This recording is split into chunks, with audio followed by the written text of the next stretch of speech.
Welcome, ladies and gents. We are on, what is this, episode 38?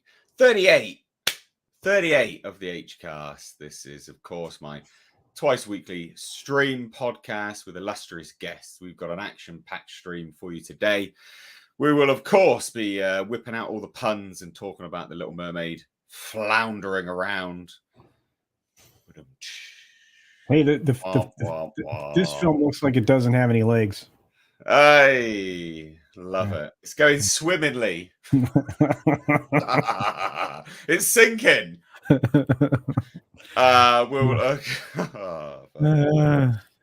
be talking about the Flash. There's quite a few updates on the Flash, but not only that, it's box office sort of analysis as well with respect to Disney property Elemental set to bomb alongside the Flash set to bomb as well. And Robert Englund retiring. Freddie, about time, in fairness. So we'll cover that. That's not really a stretch or a surprise.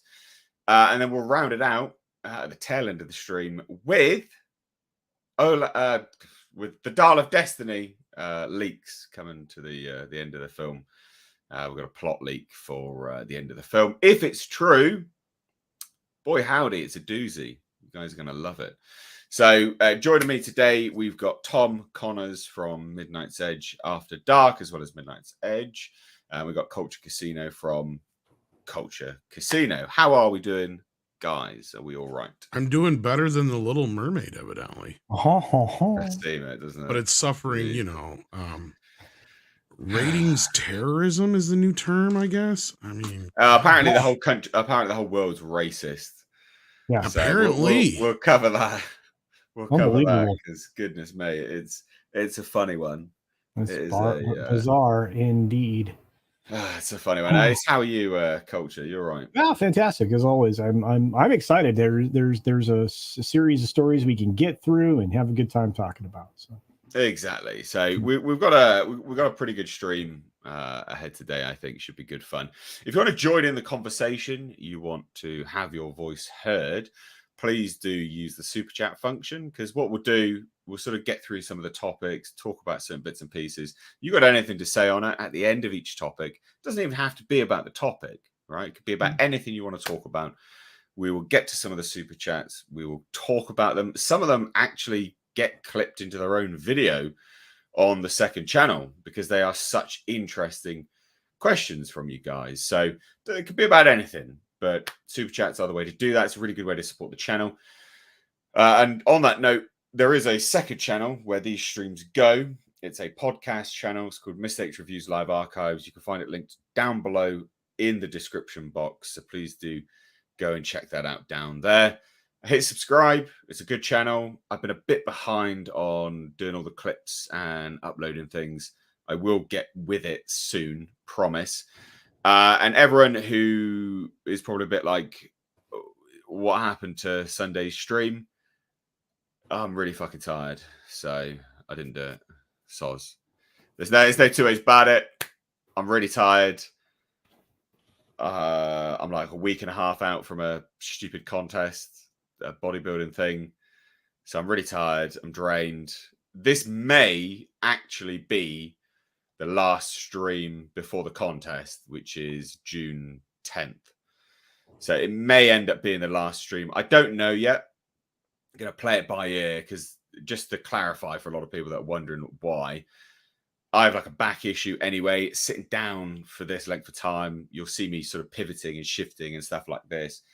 It really hurts my back after a while, and I can't risk my back going when I'm so close to a contest, and I've been dieting for like 20 plus weeks because I'll be really pissed.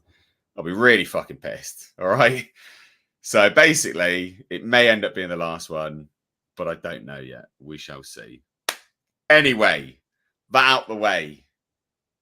Are we good? Everyone in the chat, you, Culture. I'm as good as I'm gonna be. I'm great. I'm excited. And good luck with your background here. Yeah, and if we don't see you again after this, I hope you win your contest. Oh yeah, true. If you don't see me, yeah, you see me. Well, I'll be uploading pictures on like Instagram Alright, and Twitter and fair enough. stuff. So because I've got a really good before and after. Well, the after's obviously on stage, but I got a really good before. Where I was weighing in at like 100 kilos. Now I'm 85 kilos, 85 kilos depleted. So I've lost like fucking a lot of weight. I've Wow. lost a lot of weight, but I look bigger. But that's what happens when you lose body fat. You end up looking bigger. It just is what it is. Yeah. More shredded. Yeah. Get the shreds out. Anyway. So let's talk about The Little Mermaid. Let's just get straight into it.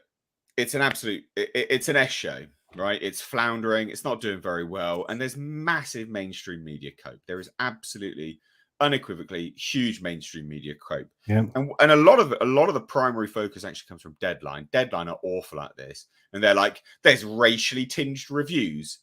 Yes, Einstein, because you purposely changed the character's ethnicity.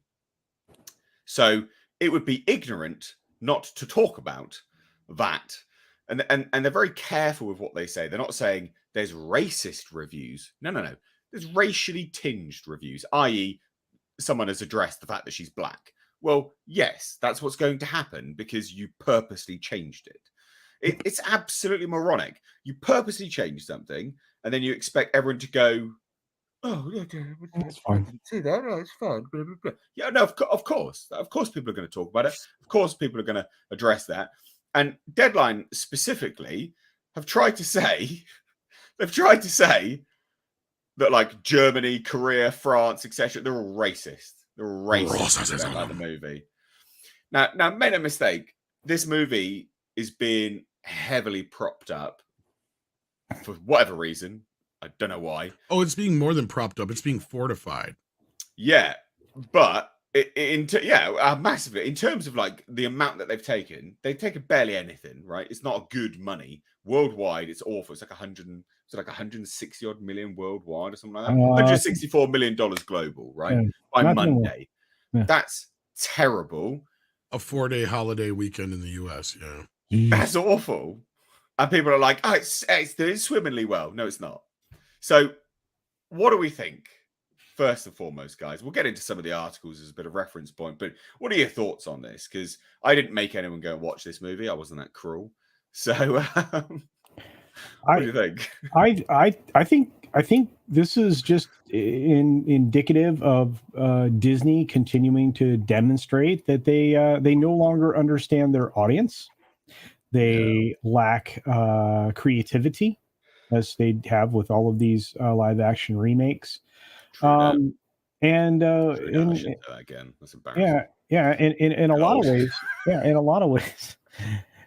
of ways, they're drowning under the $250 million budget that this film had, not counting anything else that went along with it. They've already confirmed that there's an $80 million promo campaign. That's just ad partners. That's not their trailers advertising as well. Yeah. I mean, what? And you say fortified, Tom. This is unequivocally fortified because they're like, that's the biggest ad campaign any Disney property's ever done. Why'd you choose this of all things? Because they got nothing else. Why did you choose this for that? Yeah. Well, and what I also meant by fortifying was the IMDb score and some other places. Weighted and locked in. Oh, I know. Oh, and the Rotten Tomato score, yeah. Like, and IMDb just admits it. It's like they're not even moving the goalpost anymore. They're just flat out going, yeah. We're changing it. We're changing it. Like, yeah.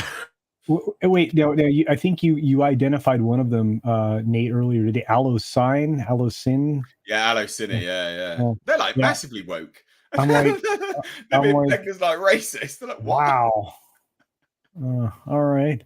Yeah, it's very bad. I mean, ratings are ratings. Metacritic, you still can see, and what I would say would probably reflect an accurate score. But even Hollywood Reporter, or was it Deadline, was one of those two. Even in their report about it being review bombed, they even had to admit that most of the major papers in a lot of these countries, the reviewers were the ones giving the bad reviews. Yeah, it was the Deadline article. That's the thing, right?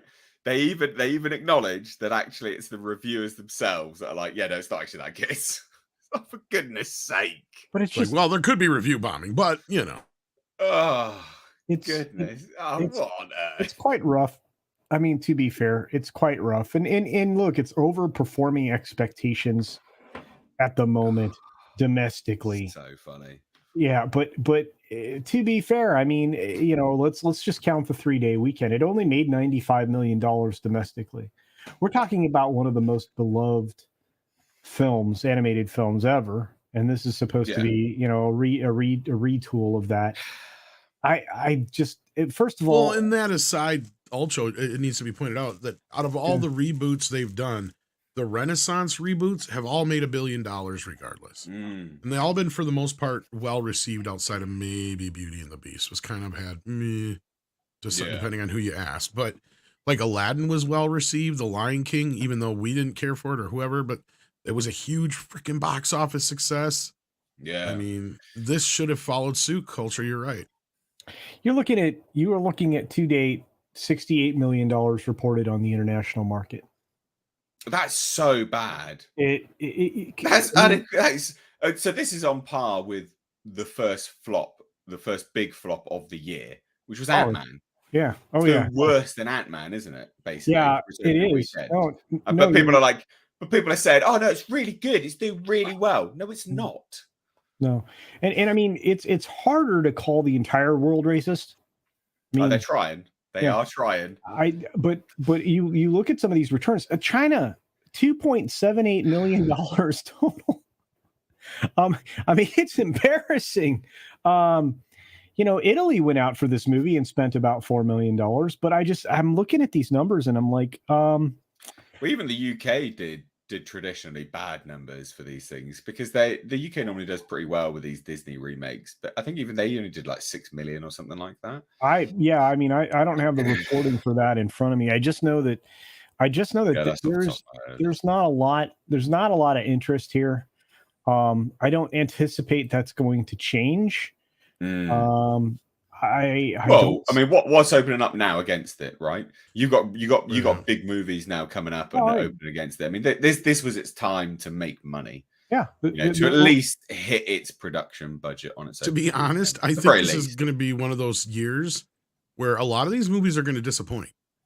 Yeah, I don't think Spider-Verse is going to do as well as I think it's going to. The only one who might perform on par would be maybe Mission Impossible, but they're already setting up The Flash to practically flop.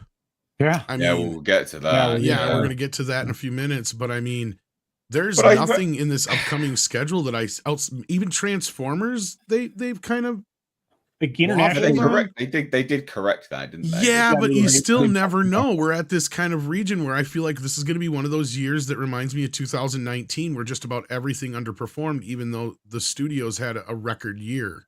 Yeah. Right? Yeah. Yeah, it's true. Yeah, I mean, 2018 was the peak box office. 2019 was real close, and but we had like Solo flop that summer. You had the Pirates movie not do that good that summer, and a couple of. You know what? That would make sense with the sort of 3-year turnaround of a movie, right? From inception or conception to photography to post-production to release. That would make sense. You're looking at 2019. These things were still in the works. COVID slowed it down, and then they come out this year, and people are like, shit, like crap. We're still on the old train of thought, which was not producing any money in 2019. That does actually work on that scale. It really does. It may very well still be a carryover from that. Yeah, and look, I mean, we have a succession of bombs coming up. I mean, we know, and we're going to talk about them later. But this film doesn't have room to run. Another reason that it has no legs. Because I love the puns today. This is great. Because of the competition. Look, you enter the Spider-Verse or escape the Spider-Verse, or we trying to reinvent Spider-Man for the 12th time. That film's going to suck rocks, right? I mean, do we really believe it's going to make over $335 million? I think it has potential to do better than the first film, but the thing is going to hurt. That's going to hurt it, like I said. And this is not even my personal shit involved. 2D stuff, I don't. I just think that it's 2 hours and 20-minute runtime is going to hurt it. I That thought you were means gonna this comment on the movie. animation style. Well, the animation is, people love the animation, praise the animation. I'm somebody who's not a fan of it. I did not like the first film. I saw all the woke crap in the first film. The movie gave me a headache from the animation style. Oh yeah, I hate And I the even saw it in animation style. 3D, which improves it, if you ask me, because at least then you have some sort of separation. Because even when you're watching it in 2D, it feels like you're watching a 3D movie without the 3D glasses on, because you got everything separated in red and blue. And I'm like, this looks weird and it's giving me a headache. But anyway, that shit Yeah. aside, it's the running time. It's a Yeah. kids movie and it's 2 hours and 20 minutes long. That means you're looking at a 2 hour and 45-minute turnaround, at least, if not more, in a theater. That means you're not going to get as many showings in. Then you got other movies out right now that are taking up other screens. So they're not going to be able to clear out so many screens for this movie, even if it is doing well. Yeah. Which I think it's going to have a decent opening, especially with kids. The boys that could give a crap about Little Mermaid are going to want to go see this, right? But at the end of the day, I think it's going to be a disappointment. Wait. It's a box office culture. I think you're getting to is what you're getting to here. Well, I was going to say it's not just that though, is it? So when does Spider-Verse release? Sorry, when is that one releasing? Next week. Next week. Next week, but doesn't next week is Transformers as well? All right, next weekend is Transformers: Rise of the Beast. Yeah, not this weekend coming. Next weekend, right? I know it because it's on my calendar. And Okay, I have every Spider-Verse movie on gets, the I calendar. think, like 3 days on it, I think, is what's going to happen. So that'll be like on a Wednesday, but on the Friday, Transformers: Yeah. Rise of the Beast release, and then the following weekend after that is The Flash. So you've got these 3 big movies that will take all the attention away from Actually, the Little no. Mermaid. Anyway. Spider-Verse comes out in the next Yeah, couple it's just days the next here. couple days. Yeah, it's on the It second. opens on it's June this week 2nd. then. Yeah. Sorry, That's my it then. bad. I thought it was next All week the for some attention's reason. gone. No. That's why I was saying that Little Mermaid had no room to run. It's gone. Yeah, it's done. Yeah, Sorry. not that it's competing for an audience. To be fair, I mean, obviously, there will be some ladies that'll be interested in it, but it's just like you're not going to split your time. If you were going to go see this film, you went and saw it this weekend. Yeah. Yeah. And then this fucking this. Honestly, this and what they've done here is the equivalent of walking into a battlefield with a baby strapped to your chest. This is all that they've done here. This is the equivalent of. It's like, well, I've got something to fall back on regardless. It's fine. Like we could just say everyone's racist. That's why they didn't like it. It could be that you've adapted a beloved classic that Poorly didn't need to be adapted, and you've changed a bunch of stuff. At least what we can say about the others, and I think this is important, right? At least what you can say about the other movies is that they adapted it pretty bang on. Like Lion King, for instance, was just shot for shot. It was shot for shot. They didn't change songs. They didn't change anything. It was shot for shot. Yeah, it was like weird animation and was photorealistic and stuff, but it was shot for shot. Yeah. This is an unnecessary remake whilst they're also trying to change it, which is ridiculous. Yeah. And then they're like, oh, well, everyone's just racist. And that's literally what they say. So they're like, so the offshore launch is lower than hopes. Yeah, I bet, for coming into the frame. But it bears noting that there was something fishy going on in the overseas markets with so-called review bombing in such areas as France, Korea, Germany, and beyond. That's right, because French, Koreans, Germans, and everyone else is just all racist, apparently. But yeah, let me ask. I mean, does that? So are they saying that the critics are review bombing it because the critics are not loving this film? Well, exactly. This is the thing. They then further continue. They say, while it's got 95% on Rotten Tomatoes, film ratings websites overseas, including IMDb in the UK, Brazil, and Mexico, as well as Allociné in France, posted advisories during the rollout when negative user reviews appeared in questionable abundance. Who's the arbiter of what is a questionable abundance? Maybe it could just I don't see anyone questioning when Neil Breen releases a movie and they go, this is garbage. No one goes, it's questionable abundance of negative reviews here. Is his name, is it? Well, you know what? It is or something that would fall in the right political purview, right? As long as it was getting positive reviews. They wouldn't say, oh, it's getting positively review bombed. Exactly. In fact, I have an example of that. They actually asked for reviews, good review bombs, on the television show A League of Their Own. Because they did a TV show of that for Amazon, and you had the entire cast out there just begging for good reviews. So that's ostensibly asking for a good review bomb. Yep. Yeah. Look, Yes. Do these things happen? Yes. There are these groups of people like the Snyder fans and some other people. I'm not trying to single them out, but I'm just using them as an example where they do have certain bot farms and they do go out there and they do these things. It's been proven. Okay. Right. But that is not on a level that I think that anybody could give a shit about Little Mermaid. Yeah, right? not with this. Exactly. And they're like in France, where Little Mermaid launched on Wednesday, Allociné, notoriously woke outlet. We're currently observing an unusual distribution of scores, which demands the need for caution. We encourage you to make up your own mind about the film. Yeah, obviously. Well, not. This reminds me more of Ghostbusters 2016 than anything. Sorry, go ahead. My bad. Yeah. Oh no, I think it was Liberation. Sorry, and Premiere. These ones are the. This is Allociné. Those are the papers that gave it negative review, and they had to point it out. Yeah, but they are like notoriously, like wokey, like lefty. So it's funny that they're like, well, they gave it bad reviews. To be fair, critics did. It's like, well, so there you go then. So you've got these notoriously like left wing, but those are pre-approved critics, Nate. See, that's the thing. You got to understand. You're only allowed to have a negative opinion if you're the right kind of critic. Meaning, well, clearly you're not a racist because you're a lefty or whatever that is over there, the equivalent of, or wokey, whatever you want to call it. So, in this respect, of course, you're not being racist in your review. You just actually genuinely didn't like it. All these other people over here, though, those people, they're racists because they cannot possibly not like this movie and not be racist. That's their mentality on this. Well, IMDb has gone so far as to say our rating mechanism has detected unusual voting activity on this title. This is the funny thing. To preserve the reliability of our rating system, an alternate weighting calculation has been applied. And it's like, okay, so what's that then? And like, although we accept and consider all votes received by users, not all votes have the same impact or weight on the final rating. When unusual voting activity is detected, an alternate weighting calculation may be applied in order to preserve the reliability of our system. Basically, we fucking decide what score it gets. Yeah, exactly. I mean, it's like, that's just atrocious. They're the dominion. Well, not just that, they decide who gets to vote. Exactly. That's what I mean. Yeah. Like, it's not approved narrative. Who counts the votes is the one who's going to win here. That's what they're saying. He who controls history. But I look at it. Look, I'm looking at this film as an opportunity to point out once again the failure of this stuff. And look, so that you're going to blame trolls. Can I say something? Trolls aren't looking at fucking rating sites. I mean, cinema goers aren't looking at that. They don't look at rate. I said this morning. You don't look at Rotten Tomatoes. Nobody goes to Rotten Tomatoes. Unless they're us, right? And so, a film can have a 3 Rotten Tomatoes score, and you're still going to have people marching off to go see Renfield.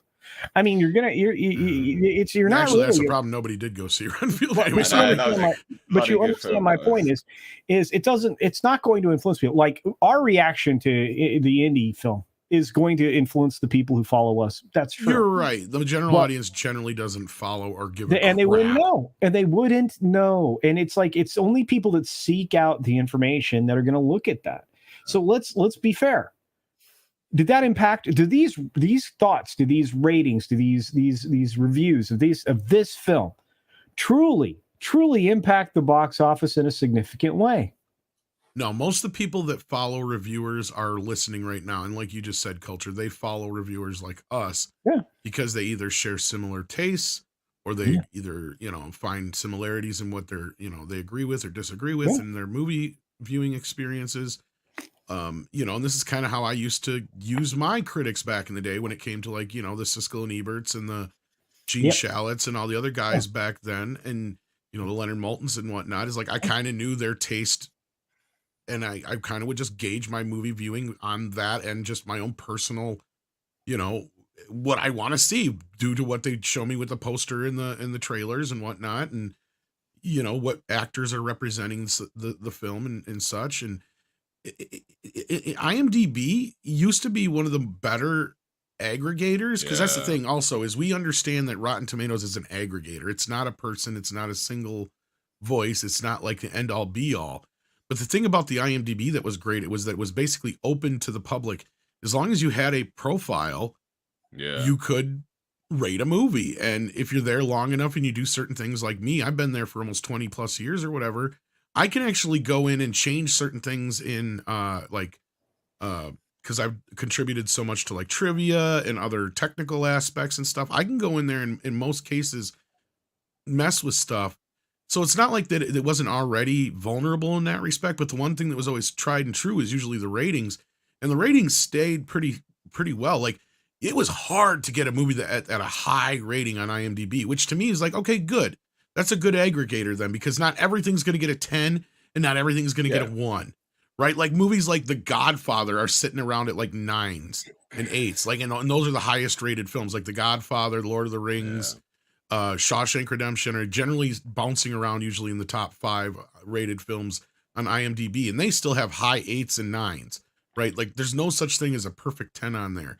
But here we're looking at a movie that has a 95 percentile rating on the Rotten Tomatoes, and you expected me to believe that 95% of the people that are rating this film love it? Bullshit. Yeah. Because even on average, like the IMDb score would probably be sitting, if they just left it alone, probably somewhere between 6, 6.5, maybe a little less, but that's probably what it really is at the end of the day. This movie at best is mediocre. It's not much of different than the original film. It doesn't take too many, chances, and what chances it does do go against the grain of the original film. So at the end of the day, that's why it doesn't deserve such a high rating. Yeah. And that's why I compared it to Ghostbusters. You have a movie that people are like, well, if you don't like it, you're clearly misogynist. It's like, no, you remade a beloved film and you interjected politics into it for no reason, which is exactly what they did here too. Yeah. Oh, it's absolutely absurd. It's absolutely absurd. It'll be interesting to see the drop off next weekend. And mark my words, there'll be. Well, I think we're already seeing the drop off, aren't we, Culture? Oh, yeah. Yeah, I mean, but what I mean, like the week on, week out, the percentile. Well, what day are we? We're Tuesday now. We had a 19% fall off on a holiday here in the States, so it's already headed downward. So I'm like, well, and here's the weirdest thing, right? This is something they don't talk about very extensively. That film opened early. They got an extra showing on a Wednesday, one day early here domestically, to the tune of almost, $1 million, 850,000 plus, and it's like you had to sneak that extra million in there up front because you knew. Yeah, we're actually tomorrow. It'll be a week. This movie's been out, and it hasn't even hit 200 million yet, has it? No. Oh, that's fucking sad. Yeah, that is fucking sad. Excuse my French, but oh my God. Let me add into this real quick. Domestic take for this film is $7 million ahead of a Little Mermaid released in 1989.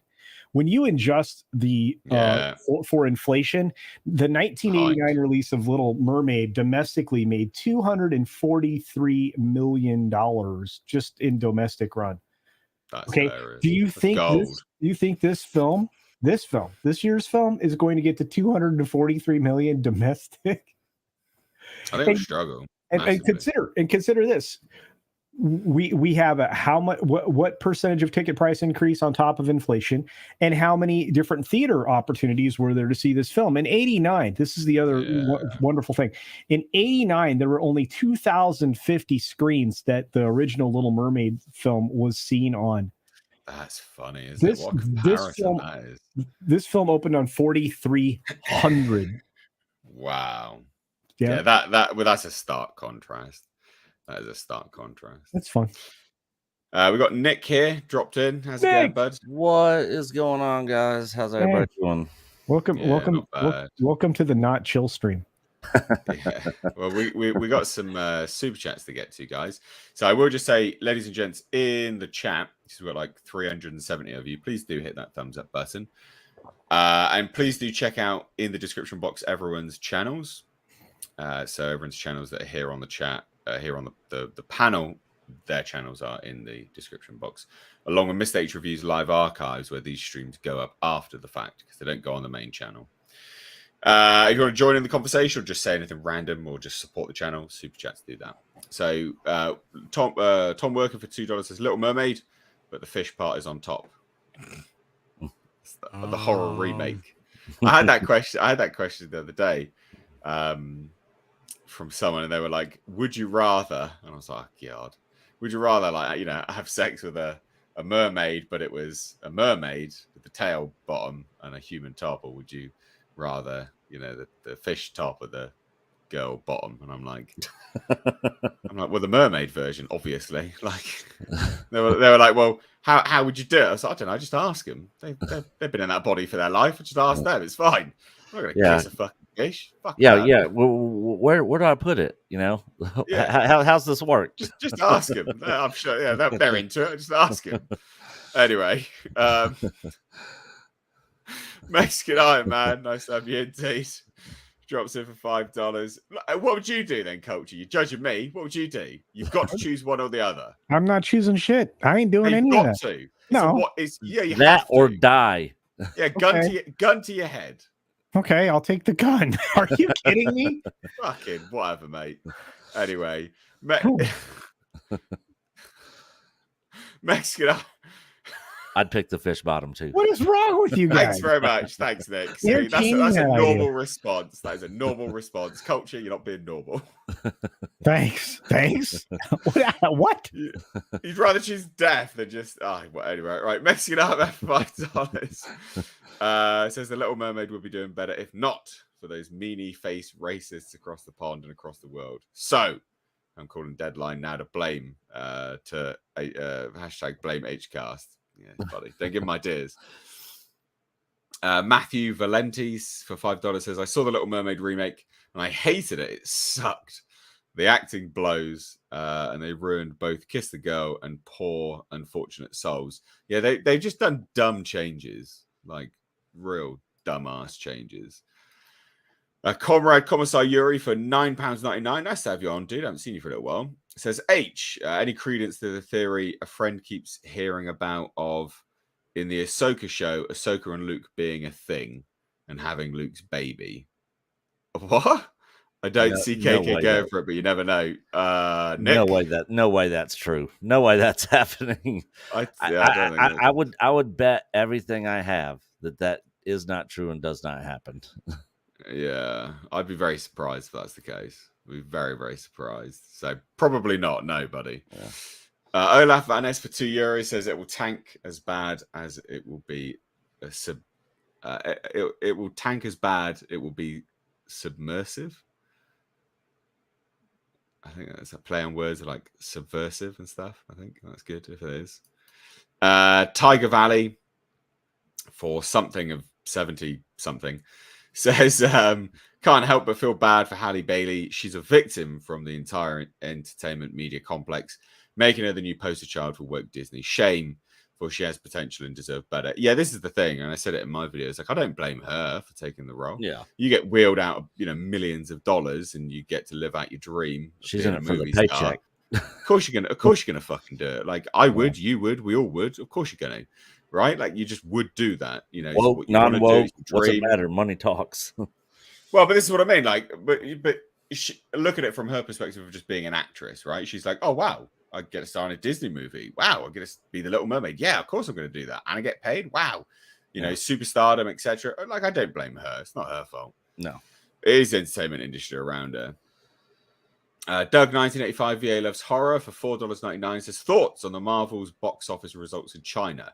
Also, Kamala Khan, Ms. Marvel, is Muslim. So, yeah, well, this is the interesting thing, isn't it? Because China is notoriously racist. And they got internment camps for Uyghur Muslims. So, yeah. I think the Marvels is going to have a hard time in China. Yeah. Does it even have a release in China? Has that been confirmed? I don't think it does yet. But see, it's there. They drag their feet sometimes on Marvel releases, so you don't know. But China sent a freaking message to Disney today through state-run media saying Disney cut it out. Yeah, stop being racist. Yeah. I mean. It was weird. If it gets a release, it's not going to do well, put it that way, because the Marvel movies have not been doing well in China anyway. Recently, they've not been doing well in China, and I can't see that one being a hit in China either.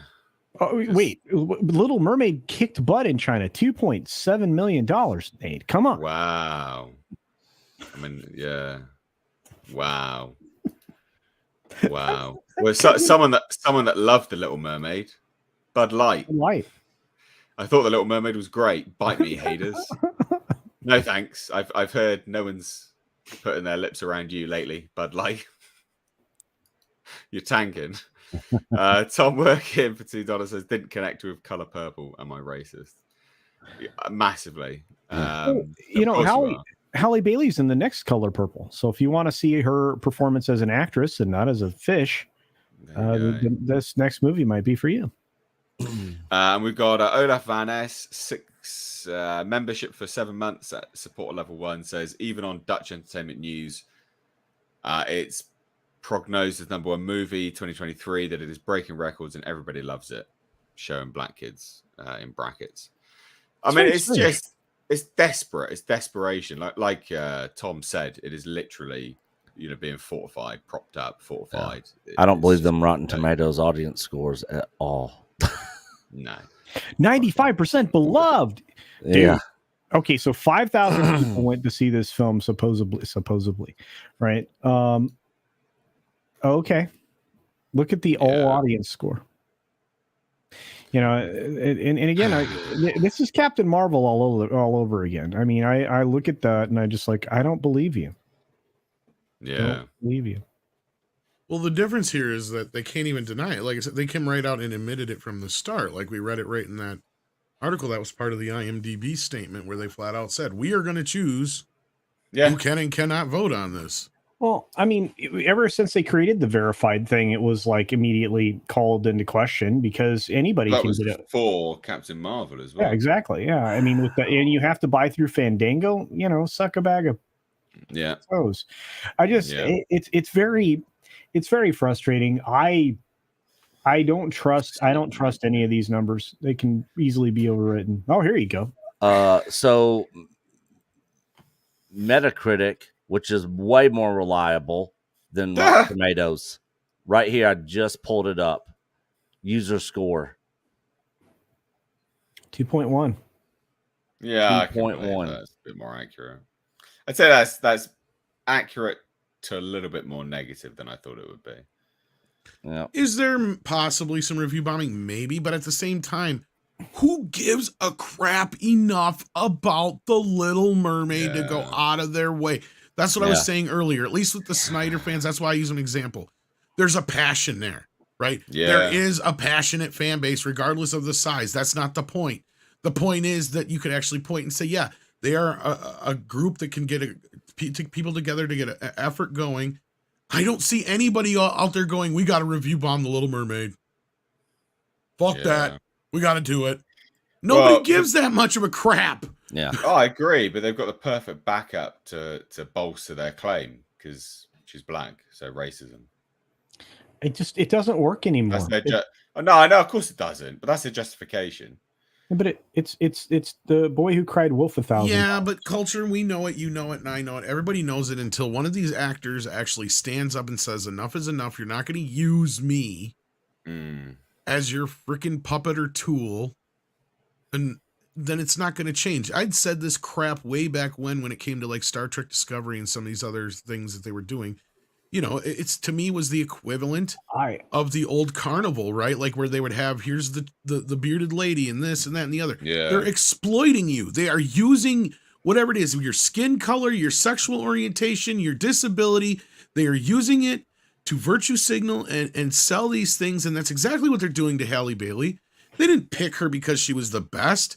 They picked her because she was black. Let's be fucking honest about it. It was the same problem I had when I got midway through the Batman, when I'm like, wait a minute here. You had to throw in a BLM message because up to this point, I wasn't questioning the casting of Commissioner Gordon, but now I am, thanks to you, the movie, not myself.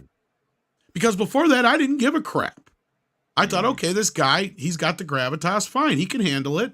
That's not what it's about when it comes to skin color or race, when it comes to me, in my opinion of a film and who plays a part.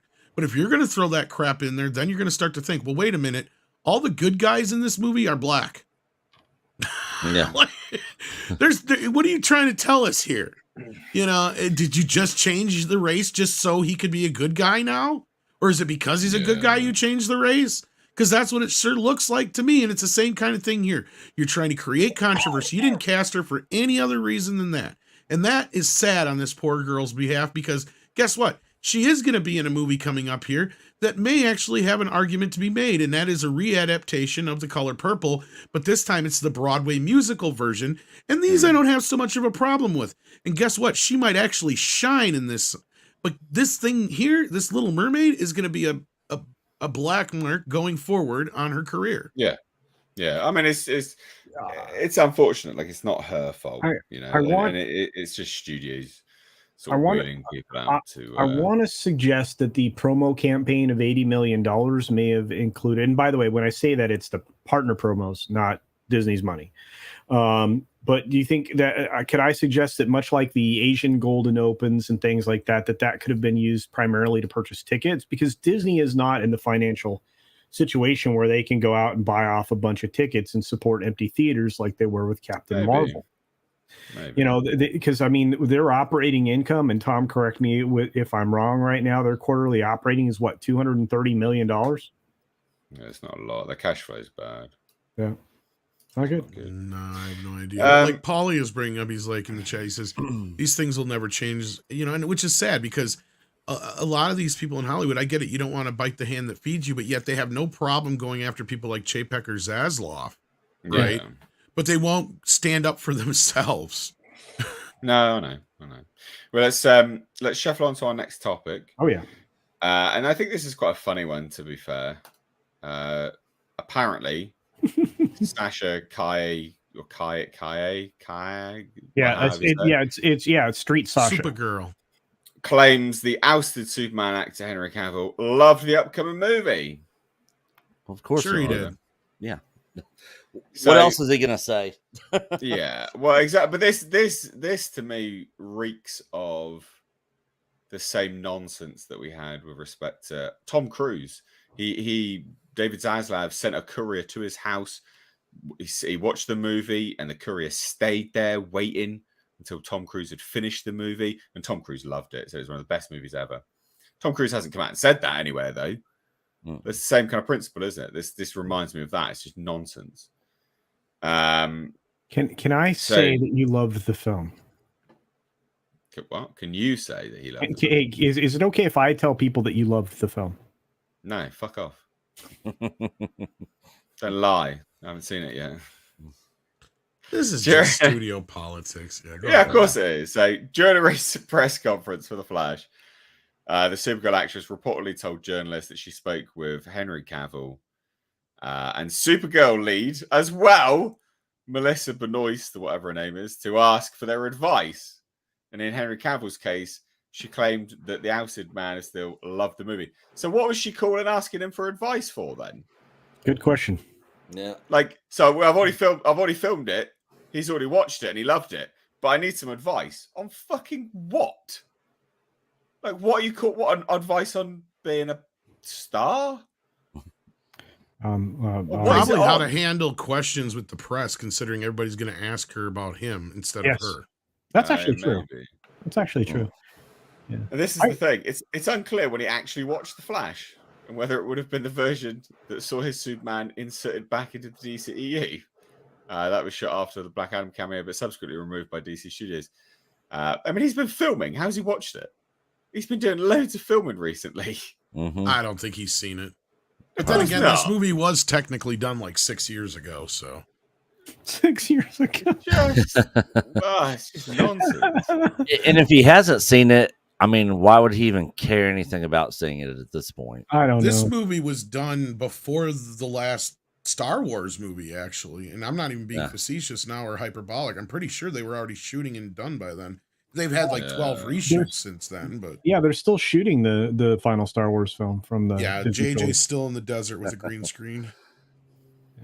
I still find it funny that her name is Sasha Kaye, which is actually Sasha Street. Don't say that. We got Paul in the chat. Don't say that. Oh, sorry. She's Sasha's for the streets, baby. Yeah. Oh my God. Don't say that. Okay. Well, I'm sorry. And here's another case where we can't blame the actress. She's just doing a job. No. Yeah, of course. But at the end of the day, I mean, is Henry Cavill going to be in this movie outside of a video cameo? I doubt it. No. We already are hearing tons of other crap about this movie, and tons of it just makes me scratch my head and going, you really did throw the kitchen sink in this thing without even thinking, did you? Well, they've come out and confirmed.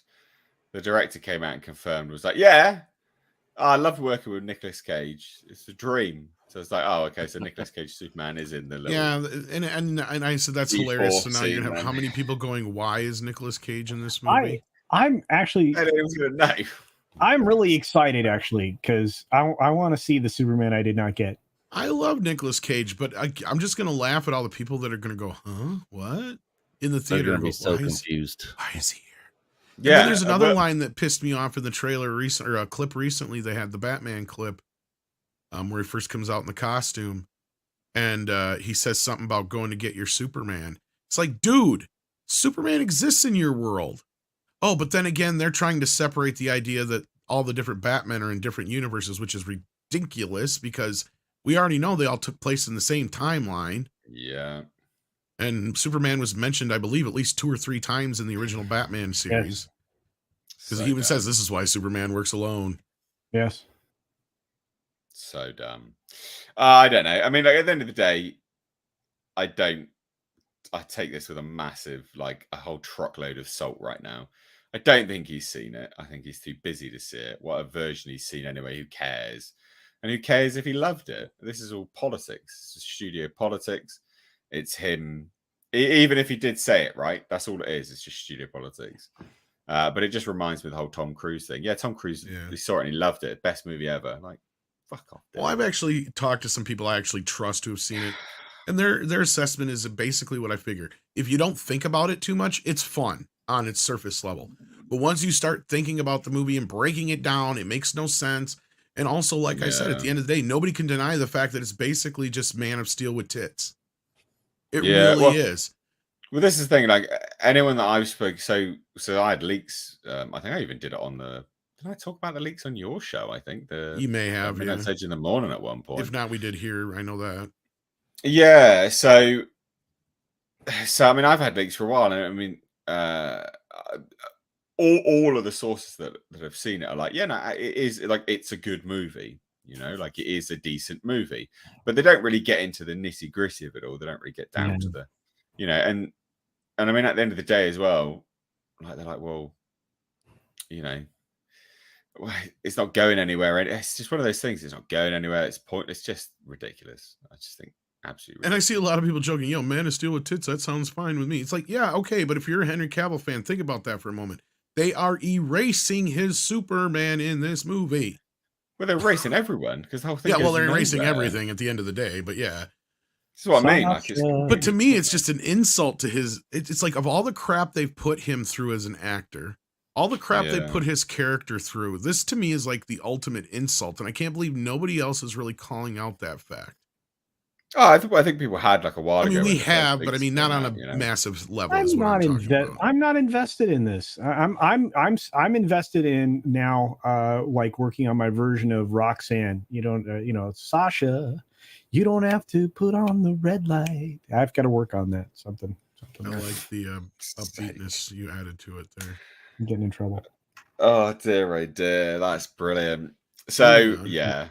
Hilarious. Look, the best part of this is going to be Michael Keaton, and they're going to that's all. That's the only good part. Well, there's a lot of people coming at me saying they don't even give a crap about that anymore. I can believe that because they watered him down in the marketing, right? He is the marketing at this point, and so when you come to the movie, if you've seen all of his scenes, who the hell cares then? Because that's it, right? You see everything that they do. So the toys aren't really selling yet either. But no, I agree. I mean, that's the only draw I have personally to the movie at all is Michael Keaton being a part of it. I don't care anything about Ezra Miller or the Flash, or anything. Now, is Michael Keaton going to blow it out of the water? Maybe not. I hope so. But I have to see this piece of shit. That's literally the only reason I'm even curious and even going and seeing this thing. Look, it's literally the only draw I have. As well as a lot of other people. But Nick, Nick, it still suffers under the weight of being washed out, colorless, and Oh yeah, you're not wrong. You're not wrong. Yeah. Does it not put you off that you may have seen all of his scenes in the trailers? Oh, 100%. Yeah. Well, that's good though. You're kind of confirming what I was saying, basically, Yeah. isn't it? Like, Oh wow! I just looked up the top selling action figures and play sets on Amazon. And Not a single Batman thing on here. Wow. Spider-Verse doesn't even show up until number 16. I bet Star Wars isn't on there Is it? either. There's a few Star Wars things scattered, but number 1 you guys are never gonna guess. Pokemon or My Little Pony, MAGA. Paw Patrol. Old school Buzz Lightyear. What? Not the new one, the original let's Buzz Lightyear. go. Wow. Let's go. Okay. Then I can Hot believe Wheels that. coming in next for boys because then there's a Oh, dude, I all love. this Dude, one. I had so many Hot Wheels. I had that orange track. I had Wrestling. the launcher. I still have Hot Wheels. Yu-Gi-Oh! Or I mean Matchbox. Dragon Ball Z. My- That's Dragon Ball Z. My Paw Patrol. my parents gave away my giant packing box full of track and cars and all my stuff to my cousins on the expectation I would get them back. That's freaking awesome. The first Oh, dude, Disney that's thing that car. pops up on here is That's not your until car.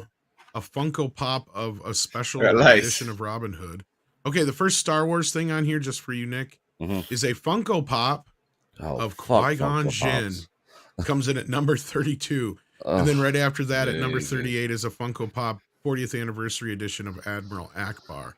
But there you go. Wow. That shows where the fan base is, right? Original trilogy. Yeah. But you know what's even weirder is the Mario toys don't show up until 50, and it's Luigi, of course. But I'm not Wow. surprised by that because Luigi's more popular as far as toy sales.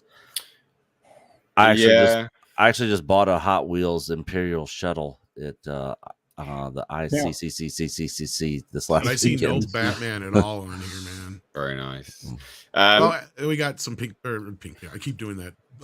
We got a squishy Black Panther thing here that showed up in the top 20. I don't know why. Okay, so let me just suggest that quite possibly Amazon's data is faulty because they were not in existence when we were getting a lot of these toys.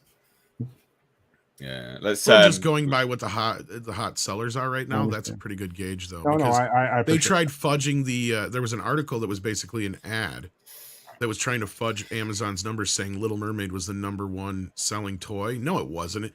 You had to go way down the list to find it, and it was if you clicked on like dolls and accessories in that area, then yeah, it was in the top 10, but it still wasn't number 1. Well, anyway, like getting somewhat back on topic before we shift on from this. Sorry about that. Yeah. Sasha Kai and Henry Cavill X to down. And we've got a super chat here from Andrew SD for £4.99. Says, good evening, gentlemen. I hope you're all blessed. With Top Gun Maverick making $1 billion, do you believe Mission Impossible Dead Reckoning surpassing that? I don't know about surpassing it. I don't know. That trailer's done quite well, hasn't it, really? It has, but Top Gun Maverick is one of those once It's in a a legacy lifetime media. It's a things, legacy like- media, you know, so. I mean, I don't even think they expected. Nobody knew that this was going to do what it did. No. Culture, maybe you claimed once it might hit $1 billion, but I did. I don't know how you figured that. I'm going to say it again. And look, you don't like Tom Cruise, Tom, just because he shares your name. I'm going to tell you right now, Tom Cruise is going to take Dead Reckoning Part 1 to the moon, baby, to the moon. We'll see. We'll see. I don't know. It's going to be huge for sure. Yeah, but surpassing $1 billion? I don't know. I think it's possible. I don't know if it'll hit it, but got a really I think long the run. possibilities there for sure. Are Tom's Thetan levels that high? They are very high. I think $900 million is probably more reasonable. But I look at it and I'm going, okay, what is it competing with later in the summer? It doesn't have to do $1 billion, though. That's the beauty of it. Is if it hits anywhere in that $800 $900 million range, it's still a massive hit. Exactly. Yeah. 2 And hours, it's better than 43 Little minutes, Mermaid big guys. and it's part Indiana 1. Jones. And it's It part is- 1. Sorry, I didn't mean to talk over 2 you. hours, That's fine. 43 minutes, guys. 2 Yeah, it's hours, long. 43 minutes. That will struggle, I think, to hit $1 billion. 2 hours, 43 minutes. That's Dude, why I it's think struggle. somewhere between 8 and 9 is probably more reasonable. I think I think so. I think agree with that. 900 to $1 billion. And it won't surprise me if it goes over $1 billion. Again, dude's a hot property. He's doing all his own stunts. The advertising, marketing early and often for this thing has been genius. Yeah, I'm not going to agree with deny that. he's been out there pumping himself up and pumping his properties up. You know what? So, Tom, don't make me go get my Tom t-shirt. So because I bought it for you. But anyway, we got super chats. Thank you, Tom. Yeah, we do. So we got a super chat here from Week 13 for £4.99. Lots of people from the UK in today. Thank you so much, guys. That's really cool. I like this. Great to see. So it'd be funny if in the last scene of The Flash you get Henry Cavill as Batman. That would be interesting. That would be funny. Actually, I would love that. I quite like that. That'd be a good twist, and I'd like that. That'd be a good, fun little nod. McRib Prime for £4.99. Again, lots of people from the UK. Nice to see it. Thank you. Says not supporting DC until Miller is fired. How long do you think until that happens? Cheers, lads. Well, that takes us off onto our next topic, actually, which is the Flash director, Andy Muschietti, says Ezra Miller will return. If there's a sequel, there's not going to be a sequel. Big if, yeah. Like, it's so cute that anybody thinks there could be a sequel to this. There ain't going to be no rematch. God. Yeah. This is the thing. So this is the statement. It says, if a sequel happens, yes to him returning. I don't think there's anyone that can play that character as well as he did. The other depictions of the character are great, but this particular vision of the character, he just excelled in doing it. And as you said, the two Barrys, it feels like a character that was made for him. Did they put they in there because he identifies as they them? Yeah. Who knows? So I obviously you just don't know these days. Hey, I know.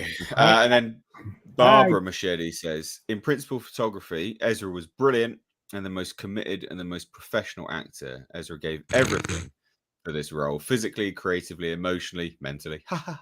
And they were absolutely, and he was absolutely supreme. Okay, I was gonna say let's translate that for a minute there, Nate. I'll go back to it here. Where'd you go? Oh yeah. In principal photography, so something happened not during principal photography and reshoots. Yeah. Ezra Miller was brilliant and the most committed and the most professional, meaning he did something that he shouldn't have at some point. And they're covering up for that. Beat up people in Ezra Hawaii. gave everything for this role, like you just said. Physically, creative, emotionally, mentally. Yeah. They are absolutely supreme, meaning they were a tyrant on the set. Okay, there's my translation. Sorry. Difficult to work with, and they were not worth it in the end. Yeah. That's what it says to me. What do we think? I mean, he's not coming back, is he? Let's be honest. Hell Let's no. get real here. No. But they'll never publicly fire him. No. But notice there isn't one single Flash project in any of those announcements anywhere. Right? Yeah. They're not going to. The only way, and this is a big if, and they're not even projecting it at this point. The only way that they even think about doing a sequel to this movie is if it makes like over $1.5 billion. Because they could even make $1 billion and they're still going to be like, well, he's bad PR, man. Like, he's dog shit PR, and that matters. That really matters. What's the price of bad press? But they're already prepared for this thing to, suck rocks. I mean, I know we have another story in there to talk about exactly the rocks that it could suck. Yeah, we'll get to that. All right. It's bad. It's real bad. I mean, he's not coming back. Nick, over or under likelihood of him coming back for a sequel, or even that there will be a sequel? What do we think? I say there's no way a sequel happens. No, even if this thing makes $2 billion. Well, if it makes $2 billion, it's not ever going to make that. 1.5, then we'll start thinking about it. I mean, if it makes that much, the studio's really going to push for it, and they'll probably do it, whether it means anything or not. But the thing is, I wonder if they'll understand that it wasn't Ezra Miller that probably brought them that money. It was the fact that Michael Keaton was back as Batman. They never understand. So the thing is, if they did a sequel and they're like, oh wow, we need to get Ezra Miller back and do another one, and then they just have some movie with him and Keaton doesn't come back, or anybody else, Henry Cavill, Superman, or anybody, it's gonna freaking flop and probably do worse than freaking Black Adam. Yeah. We're back to Cameo the movie, so yeah, this thing is gonna not make $1 billion. There will be no sequel. Yeah. Tom, I guess you kind of alluded to it, but what do you think? Oh yeah, no. Like if this movie makes more than $600 million, I'll be surprised. Considering the track record thus far, I mean DC in general. Like that's the thing is a lot of people they can blame James Gunn all day, and I'm not out there championing for him at this moment. I'm just saying this like this. Most people don't have a fucking clue as to what's going on with DC because guess what? Outside of the nerd community, they don't care. Yeah, normally They're just gonna go see the next thing. That's the only way and reason why I think this movie might have a chance to get close to that billion is people see Michael Keaton the day that Super Bowl ad showed. I mean, we've known about it for years. He's in this movie, but the general audience didn't know it. And I got more messages from my personal friends that I don't talk to here online and my family saying, "Oh my God, Michael Keaton's back. Did you see Michael Keaton's back? Did you know Michael Keaton's back? Michael Keaton's Batman's back. Oh my God." I got tons of those from my normie friends and family. Like I said, the second most one was the Indiana Jones one that day. Yep. Yeah. Those reactions were similar to some of the Top Gun stuff like Culture was bringing up. And that's why I'm not going to completely count those movies out because they have that factor. There's one thing that seems to be a wild card here recently with films, and that is you put a classic white male, generally star, not always white, but just classic star. We're going to see how Eddie Murphy's going to work out in Beverly Hills Cop 4, for instance. But still, I'm just saying, to this point, we've had Top Gun and a few other movies that have done well. Even Ghostbusters did well. It didn't have the biggest box office, but it did well enough that Tom Rothman greenlit a sequel before the movie even had like its second or third weekend. Yeah. It was this middle of the second week, I think. You're right. So there is this thing where as long as you get the original actors involved, a nostalgia factor, we saw it with The Force Awakens, it works as long as people think they're going to get to see and hang out with these original characters. Hey Tom, not to interrupt you real quick, but my yard guys are here. I'm going to step away real quick. I'll be right back. All right. Oh, no problem, man. No, that was pretty much all I had to say anyways. Never underestimate Michael Keaton being in the Batman outfit again. Flash. And Indiana Jones is going to have a big opening because of Harrison Ford. Man, that's getting a lot of bad press though. Off topic too much. Come on. Yeah. Well, okay. So let's get back into this. Yeah, because we got other news to talk about. I think the international audience for this film is not there. I think that's going to play a major true, factor. actually. That is very true. So the little, by comparison, sorry to interrupt, that's really true. Good point. So the Little Mermaid, the domestic and the international, I think you're right there, actually. Like, it'd be interesting if there's a way, like a plug-in, there isn't, but if there was, the demographic breakdown on continents, geographical breakdown of everyone that was watching that trailer, the Flash trailer, I bet you anything, it would primarily be domestic. Yeah. Oh, yeah. It's going to be the primarily the pop culture consuming West. Well, let's look at this here. And then what's the ceiling for that? That's what I mean. Like what's the cap? Limited, very limited. Yeah. That's a very interesting point, actually. Like things like Wonder Woman. Well, if you do a Google Trends right now for the they Flash, are a little more domestically heavy, I guess. You could say. Yeah, and that's what I'm looking at here, just to see if that holds. And we didn't mention this during the Little Mermaid conversation, but I'd like to reiterate that if it's racist, then that narrative doesn't hold water because Fast X is as diverse as they come. They killed off the white guy. I mean, he literally died in real life. They even got the Asian guy in there, even though he shouldn't be there. Yeah, Han. Yeah, I mean, in the cameo at the end. So, let me tell you something. In its second week in China, Fast X is at $114 million alone. The only thing to take into consideration here with the Flash is that it looks like Dawn of Justice, BBS, did much better internationally. In fact, it did 62% of its money internationally. I'm just kidding. But those films still didn't perform. None of those films are massive. You're not wrong. And the other one, let me finish. The other one was Aquaman, did 70% of its money internationally. Yeah. So I don't know if you got a point there, but we'll have to wait and see how. I still don't think it will hit that sequel numbers. It won't do it. Oh hell no! We're not even talking like that's off the table unless this thing goes over $1 billion. Then we can start talking about that. No international appeal for the Flash. Sorry. Yeah.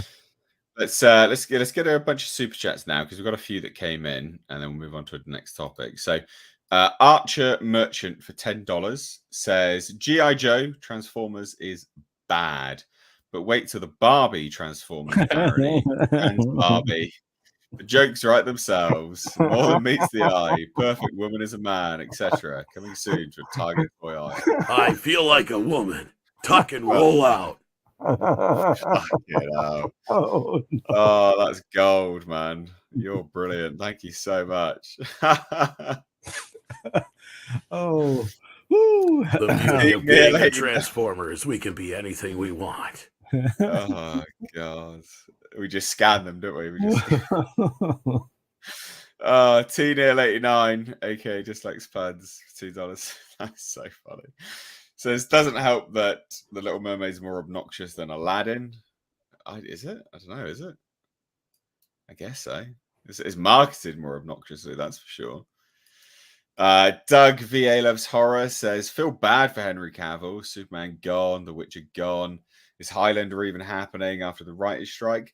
Don't know. Highlander's been on the cards for a little while, and they've not really done anything. But that was what was holding it back was a rewrite, if I remember right. I think it was on this show we looked it up that day, trying to figure out what was going on. Yeah. I wouldn't feel too bad because he's doing the League of Ungentlemanly Warfare. That is what it's called, isn't it? With Guy Ritchie. He's got the Warhammer stuff. Yeah, I wouldn't feel too bad. He seems to be pretty much on the up and up. Actually, I would say. He's starring in more movies than he's done before.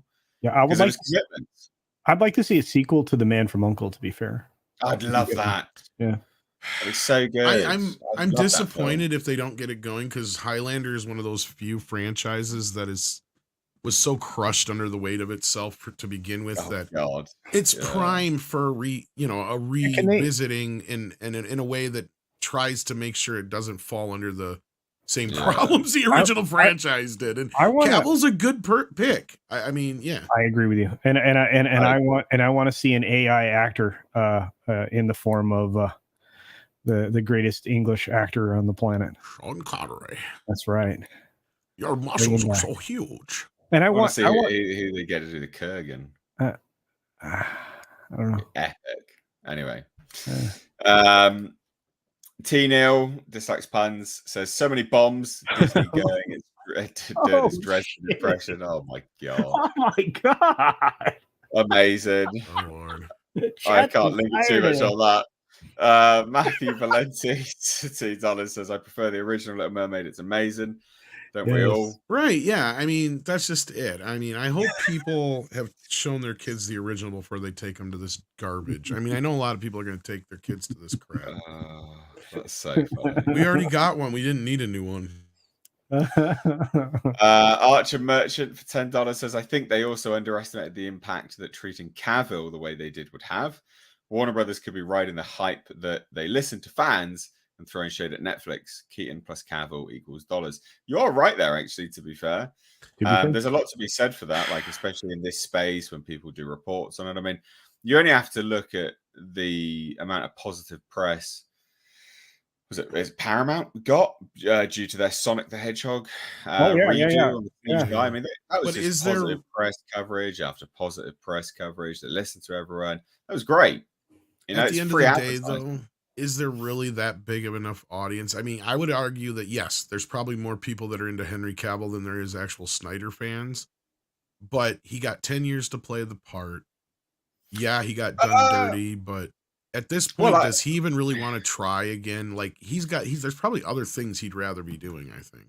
No, I mean, I agree, but I guess look at it from just from a marketing perspective, even if there wasn't that many fans, etc., just from a marketing perspective, that's a big push that they could market themselves as the studio that listens to the fans, right? Well, it doesn't matter what they're listening to, but it's just that concept. As a concept, that's a good marketable tool.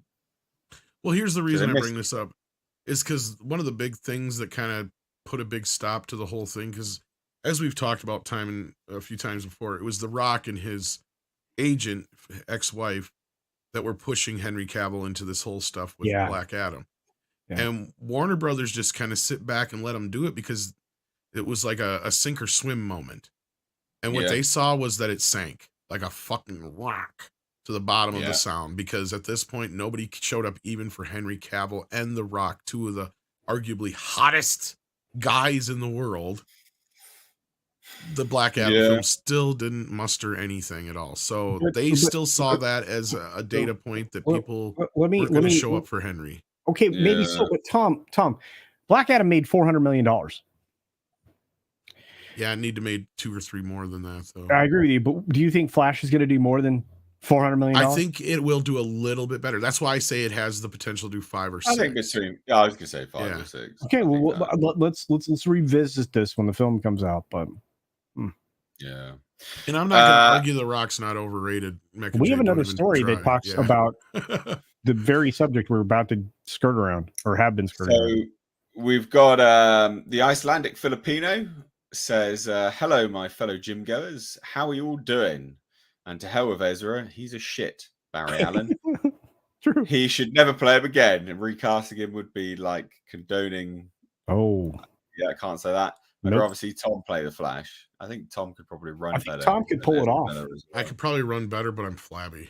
Yeah, fat kid Tom. The flat. Yeah. The flat. I appreciate that, dude. I'm doing well. Not too bad. Pretty tired. There'll be a community post, just as an FYI to everyone rolling in now. There'll be a community post in the next few days. Tomorrow, probably. I'll make a decision tomorrow on whether this will be the last stream before my contest. So I'm competing June 10th, but I'm busy from June 8th, basically. So we'll see whether I will have enough energy to do the other streams. Basically, I'd like to. I had to coach you into it today. I mean, yeah. I don't want to cancel them. Don't trust me on that.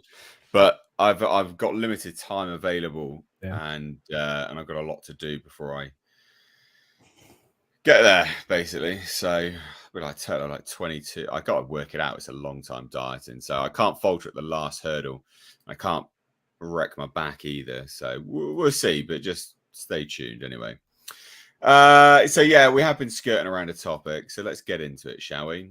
This is the topic. Ezra Miller, The Flash, and Pixar's Elemental are slated to be just huge bombs, like not small bombs, huge bombs.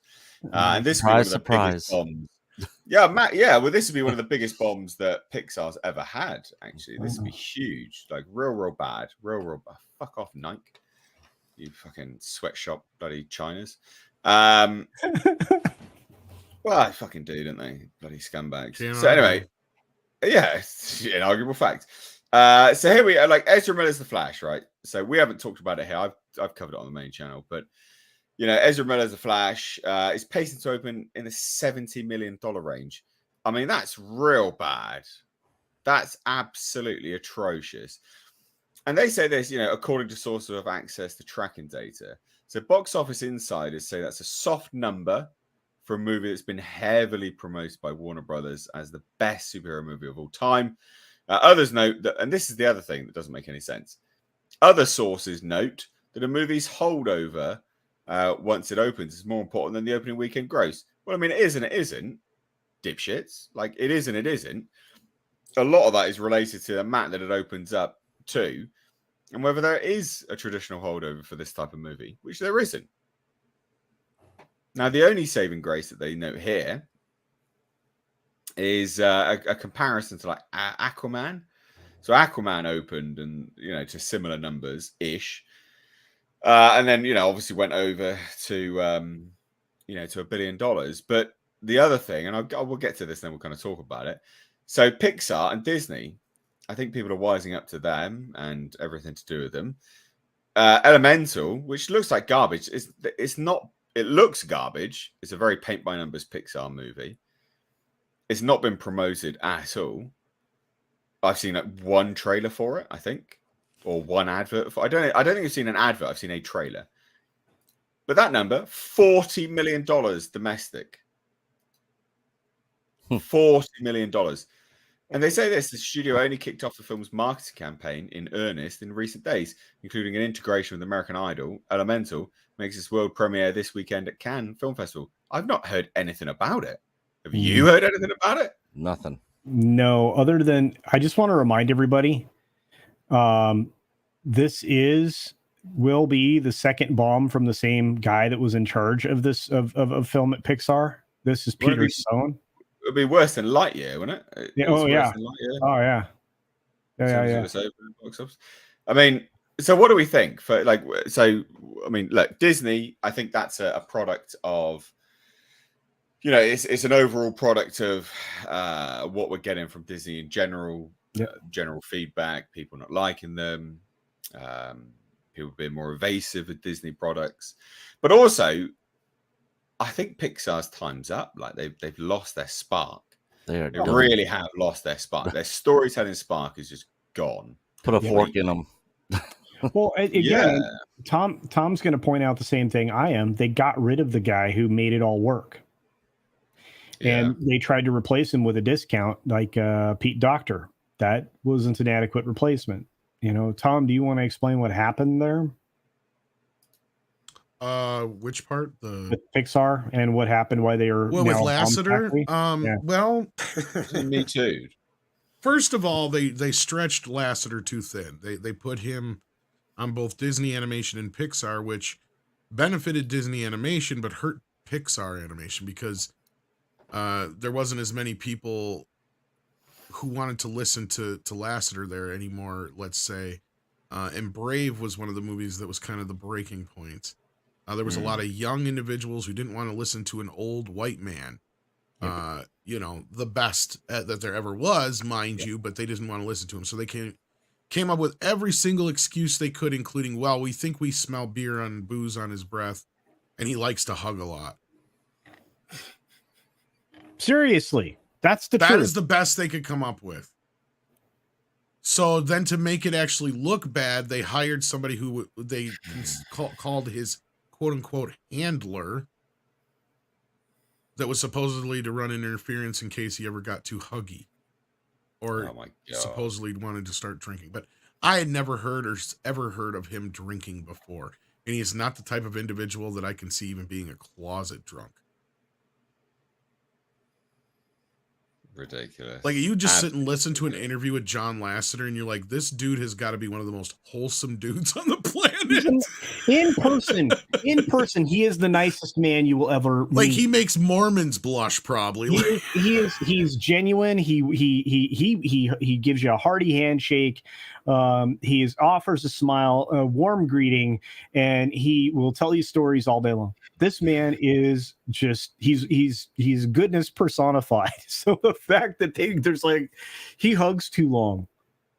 So they wrecked him for that, and then they've lost their wrecked him. Magic. That was the magic in Disney's products, I guess, wasn't it? Well, in the animation project, I mean, and Tom's right. They stretched him quite thin because he was in charge of Pixar, and then they really had no go juice over at the Walt Disney Animation Studios. He was the one though that basically helped between the stuff like Tangled. Yeah, with Cars, Wreck-It Ralph. No, I'm talking about the Disney side of things, not the Pixar side. Of things. Yeah. Like, so he came in and gave them a resurgence over on that side. Yeah. I mean, and again, I mean, he understood story, and he was honest about what was good and bad. And you know what? If something wasn't good enough, he would say, "Stop! This isn't the right direction. We're going to go a different way. Start again." Fact, the Toy Story 2 we have is a completely redone movie. Yep, it was not the one that they had originally made. You know, they completely scrapped it and started over. Sure. And it was almost finished. Oh, they got rid of him for that. That's outrageous. Yeah. They got rid of someone that gave them so much level of success. But this is what I mean. Like Pixar is just dead now. Like they've lost their spark to Illumination.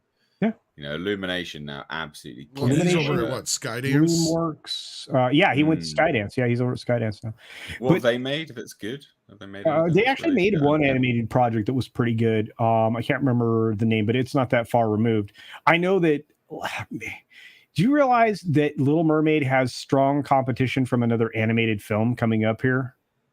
Well, What's it called? It's like the Kraken. oh yeah, an actual mermaid film. Yeah. An animated mermaid film. It looks incredible to me. I can't wait to see it. But and again, it's coming out of DreamWorks, Skydance, DreamWorks Illumination. It's coming out of Universal.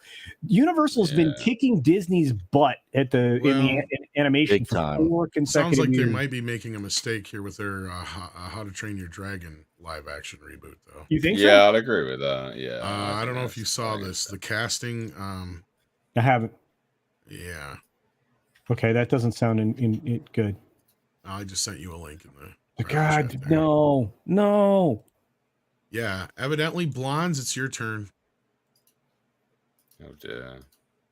Well, anyway, from redheads to blondes. Yeah. So what do we think about the Flash then? So Disney's just going downhill. We know that anyway. But Flash, I think it's a hell of a swan song. 70 million. I think it's going to do better than that, Nate. Yeah. I think they're being conservative. I think it'll do at least 72. It's just open at domestic, 70 million. No, I think it'll do closer to 100. Yeah. I don't see a world where this doesn't open to at least 100. Now, if it has legs or not, that's. I think it'll have a big second weekend drop off for sure. Yeah.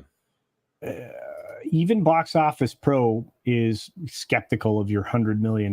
They have I think they're being conservative culture so they can have headlines saying it overperformed. They've been dog shit about. They thought Rise of the Beast was going to do terrible, so I wouldn't trust Box Office. Oh, I'm just. Didn't they say Super Mario Brothers was going to bomb as well? Hold on, they were dumb, didn't they? That's true. Well, there you go then. Let's not listen to them. Look, that just shows me they're out of touch with the audience. Yeah. Too. Anyone who betted against that Mario movie is dumb. Fucking idiots. Oh no, because I know all of us, including several others in our community, were flat out saying from the start that movie's going to make $1 billion. Yeah, we smelled it months ago. It was obvious. It was absolutely obvious. And I knew the exact moment it was going to make $1 billion for sure. And culture can back me up on this. Speaking of the Super Bowl ads earlier, is when they dropped the Mario Brothers Super Bowl ad. I'm like, oh my God, they just clinched this thing making $1 billion. It was perfect. And Andre didn't understand it. And I don't know if you did either, Nate, because I don't know if you've ever seen the original cartoon, but I'm like, they just used the theme song from the old cartoon in an ad. Yeah. I'm like, so now they went from the kids going, I want to go seeing that, to the parents going, guess what, kids? We're going to see that. Nostalgia. It was incredible. Well, to tie that in with the Flash then, to not get too off topic. So do you think that their Super Bowl ad would have cinched them? I think that's the only reason I won't count it out, Nate. That's my point to getting back around to it is with Michael Keaton, never underestimate Batmania. Right. That's true. Yeah. Michael Keaton was one of those things that everybody betted against him in 1989, and a lot of people ate crow. Yeah, because I mean, and that's true because let's say I was alive back then. We had YouTube. We were doing this back then. I would have had to eat crow because I was one of those people like, wait a minute, this gosh, at that point he was barely out of comedian phase, and a lot of middling performances. So it was sort of like I said. Oh, sorry. Go ahead, Nick. I was just gonna say it's sort of like when you first saw that Tom Hanks was going to be in Saving Private Ryan. Yeah. It's like, huh? What? The comedian? Yeah. Well, off that note, they actually considered Tom Hanks for Batman. But at that point, on that note, I was just like I noticed I could just, like I said, smell it in the air. You could see it everywhere. All of a sudden, bat symbols just sprouted up like flowers. And everything was all of a sudden bat ladled. And it's like, okay, wait a minute. Something is happening here. I'm like, it doesn't. At that point, I remember thinking, I don't care what people are arguing about, because even in me being in 4th, 5th grade at that time, kids were arguing about Batman. I'm like, you know what? It doesn't matter who plays this guy. This movie's making all the money in the world. And it was hard to find the toys. You couldn't find anything. The only thing I don't see here now is the same kind of Batmania, but that's the thing is the crowd that this is going to bring in isn't the type of crowd that's going to go out and buy figures either. So we'll have to wait and see here what happens. Yeah, that's true. That is true. Well, I think it'll be an interesting turn of events. It'll be interesting to see what happens. I don't think looking at the sort of numbers and stuff, I don't think. I mean, 70 million. I reckon they're lowballing some of it. I mean, I think Pixar's that's lowball for sure. Elemental. I don't think they're lowballing. I think that actually went. I think that's going to well. actually perform less because I think they went and pulled the same thing they did with. I say 20 to 30, something like that. Help me out here, culture. The movies last year, Black Panther, and what was the one? Strange World. Strange World. Where they was took all giant the marketing for Strange World and put it into Black Panther. I think they did the same thing to Little Mermaid here with. And it was fresh off. Money. It was fresh off the complete collapse of Light Beer, right? So you got Light Beer, which turned the audience off in a big way, and then you followed it up with Strange World, and you did it crushed up against something that was gonna, kind of dominate the box office, so to speak, in Black Panther woke forever. So. And also, real quick on the Pixar thing. So the last movie they put out in 2020 onward had an opening of less than 40 million. But you can't really count on that because it opened the week before the shutdown of every single theater in the country and around the world. Yeah, that's a good point. Yeah. But yeah, that was the last one. And then of course before that we had their third highest one in Toy Story 4, that crushed it. But I think that's the last time they put out a movie that had any hype around it was Toy Story 4 in 2019. Wow. I can't think of one since then. Can y'all? No, I think that one did manage to make $1 billion, didn't it? Yeah, Culture? It did. Yeah, but that's purely off of the first three. But Tom Working took me to task in the chat about my assessment of early on performance of Michael Keaton. Okay, fair enough. What Tom's talking about there is the reason Tim Burton hired him in the first place is because he knew he could play crazy. Yes, that was the whole point. Because his whole thing was you'd have to be crazy to do this anyway. So yeah, but anyhow. Well, let's shuffle on. I think. Do we have any super chats coming? Oh no! Oh no! He broke it. That was actually an oh no. This was my my sourdough starter. Oh, if that spills out, holy shit! It's like glue. Is that you won't get off. Carbs you give yourself or what? No, I've not made. I made sourdough bread like. I was gonna say I saw you. I love fresh sourdough. Yeah. Anyway, best bread ever. I'm impressed that you're cultivating that rather well. Oh no, this was So this was so sourdough starter is really good. You can keep it in the fridge and you bring it out to resurrect it every so often. So this one's doing all right. It's very yeasty at the moment, but it's not bad. This is sort of brought back to life today, and it obviously goes on top of my PC because really, really warm, and it'll incubate all the yeast quite nicely. So I just literally moved and knocked it over, and I'm like, no shit, because if it gets on, it's done. Like you won't get it off. And then I'll feed it again tomorrow, scrap some, feed it again, scrap some, and then it'll come back to life. Really, really nice, really bubbly. Anyway, yeah. There's a point being brought up in the chat that I think is poignant too. Is like RPR's channel said, adjusted for inflation, Batman Returns made $576 million, almost 577. Yeah, but guess what? Good. Also, it did back then. It made that much probably in video sales too. That's something they don't have now, right? Like that's a thing they don't have on the other end. Well, it'll go straight to like an HBO Max, wouldn't it? Exactly. Exactly. And we've talked about that at nausea, Culture and I have, about how sad it is that they've destroyed an ancillary market like that. Because I remember when Batman Returns hit video. I remember when Batman hit video, it was a big deal because it was one of the first times they got a movie out that quickly that was that big of a hit. Because they made sure it hit video by that Christmas. And they probably sold $500-600 million worth of videos, I bet. Yeah. So the Icelandic Filipino says, interesting. My birthday is 9th of June. Good luck, bro. Thank you very much. Well, happy birthday. Yeah, happy birthday as well, actually. Yeah. Tamura Morrison in Cavill Warhammer 40k show. Thoughts? I don't like it, to be fair. Well, Comrade, isn't he working on something Warhammer already? I don't know. Is he? What, Tamura Morrison? Cavill? No, Cavill. No, he's talking about Tamora Morrison in Cavill's Warhammer 40K Oh, show. Yeah. You know, I don't like that. It's just, know. yeah. I like Tamora Morrison, but I don't know. Yeah, I don't know. I mean, I guess you give him the right part, I suppose. Hopefully he'll be Well, better than what he was in Book of Boba Fett. Well, he's come out and hated it, so maybe. Yeah. Alan B, have you smashed a sock to the Flesh Gordon movie? Fuck's sake. This guy always sends these like porn parody super chats. Yeah, I appreciate the money, but thanks. Al Humphreys sent a £5 super sticker. Thank you so much, my man. Do appreciate it. I can't actually see what that one is. Normally, we got culture on that. He's slacking today, it seems. Oh, sorry. Yeah, normally I'm on top of the sticker. Don't you worry about it, mate. I apologize. No, You should yell at me. Yell at me. Nah, it's fine. Come on. So we're going to move on to our final topic. I don't think anyone's going to give a shit, but we are going to be talking about alleged leaks, plot leaks from Indiana Jones and the Dial of Decrepity.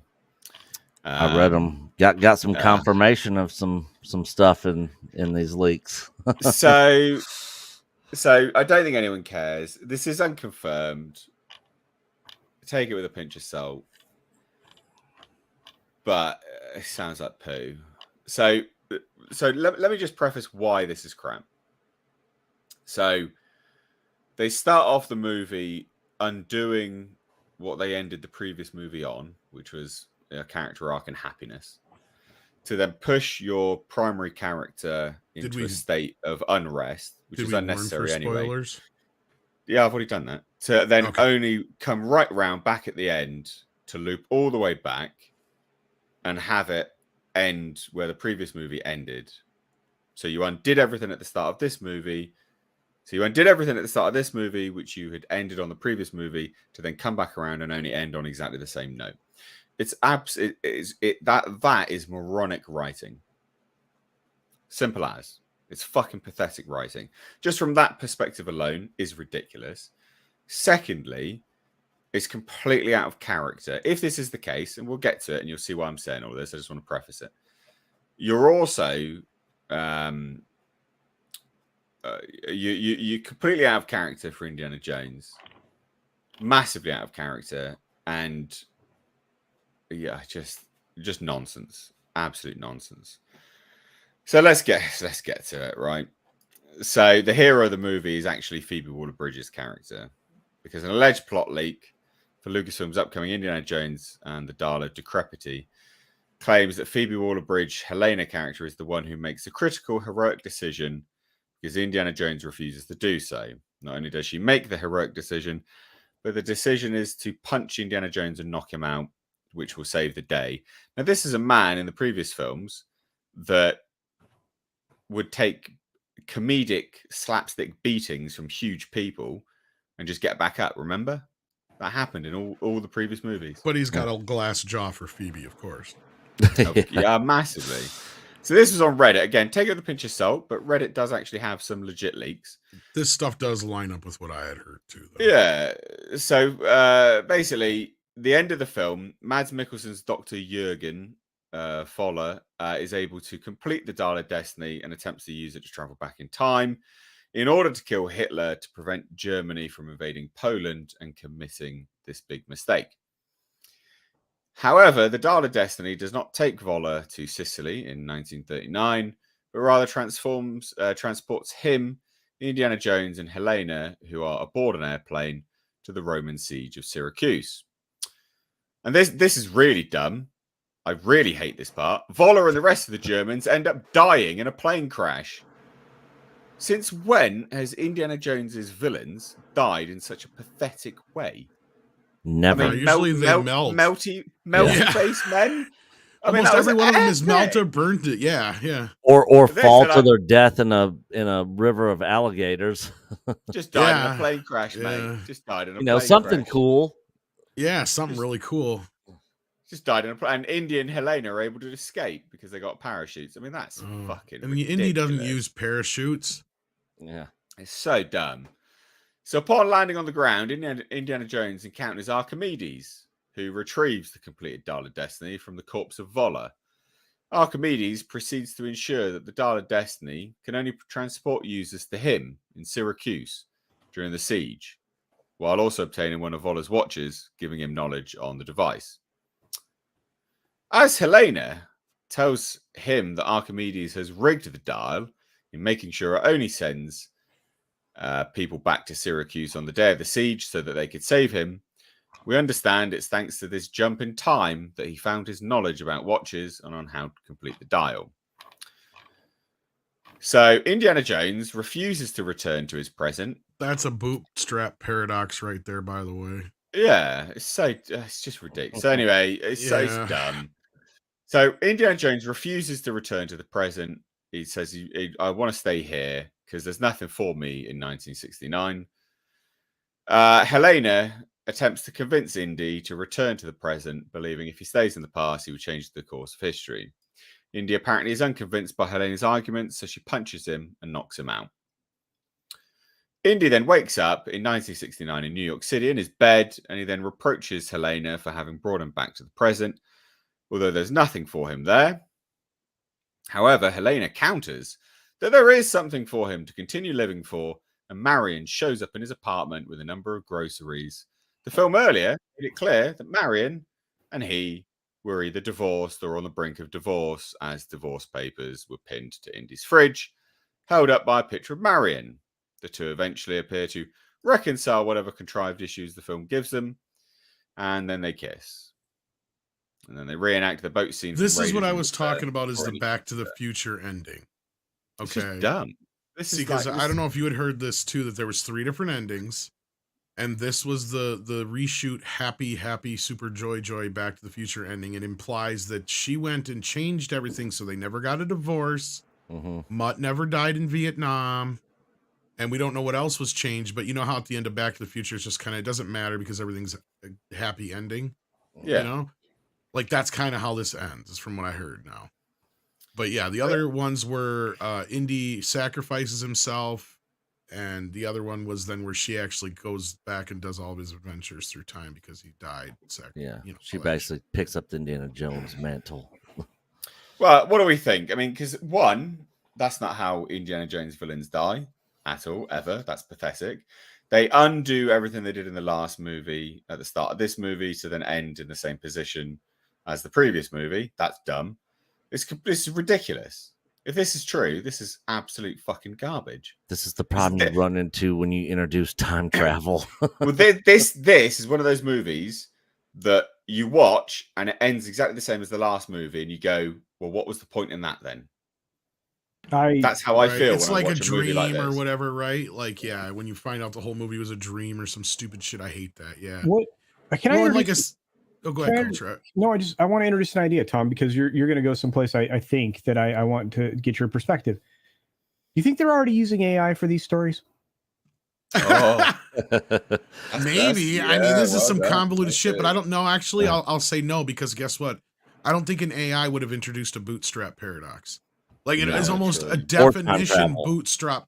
Because for those who don't know what it is a bootstrap paradox is where you create a time loop of yourself, creating time travel, writing a book about it, going back in time and giving yourself that book to create time travel.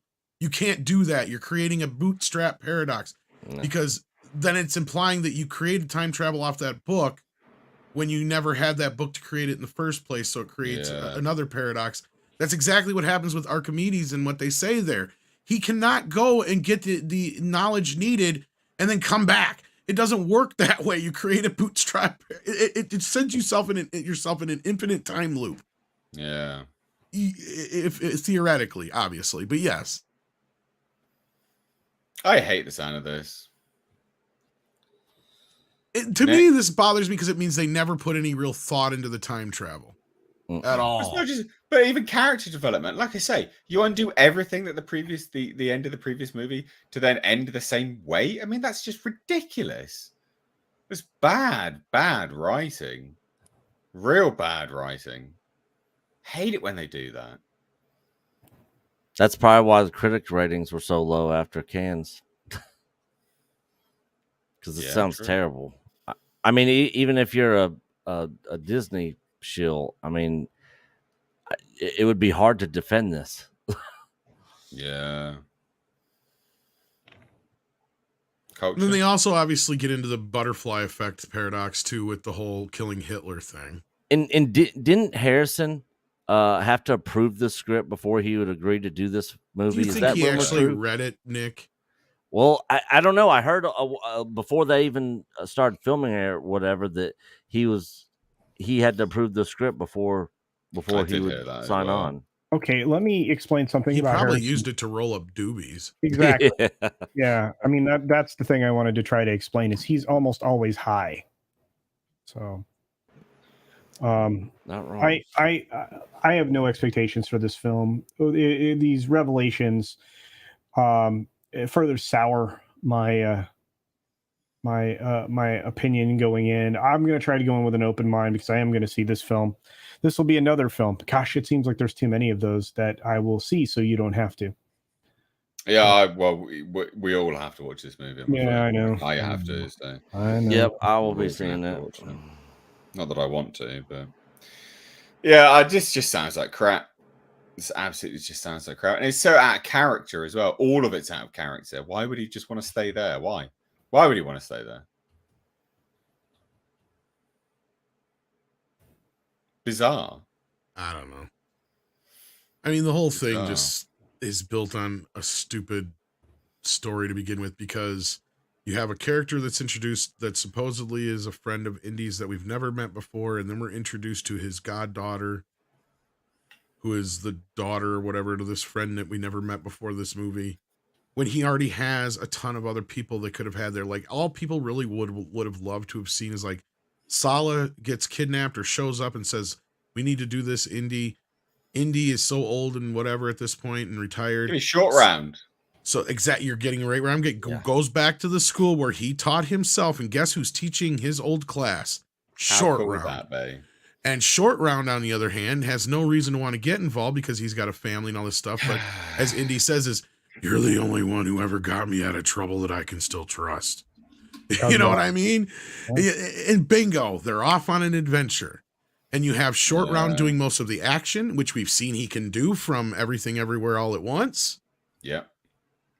While the other two characters are playing their roles, and at the end of the day, even then, I don't think people would have cared so much if Indy died, as long as he died holding, like, either Marion or Short Round's hand, right? Yeah, yeah, that is true. That would have been a really fit, especially like, yeah, that would have been a good, yeah. Short Round, I would have liked that. Yeah.